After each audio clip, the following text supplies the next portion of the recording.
We'll guide you through how to upload to Dropbox using the most up-to-date methods. If you find this helpful, consider subscribing and liking the video. First, open your web browser and go to Dropbox.com, then log in with your credentials.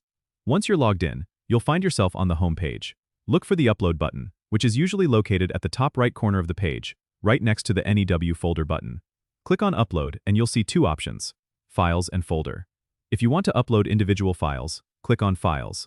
This will open your computer's file explorer.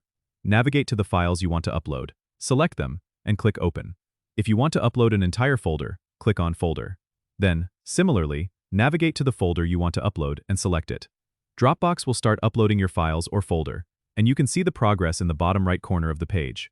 Once the upload is complete, you'll see your files listed in your Dropbox homepage. You can organize them into folders by clicking the NEW folder button and dragging and dropping your files into it. One helpful tip is to ensure your internet connection is stable to avoid any interruptions during the upload process. And there you have it. Your files are now securely uploaded to Dropbox and accessible from anywhere. Don't forget to subscribe and comment if this helped you out.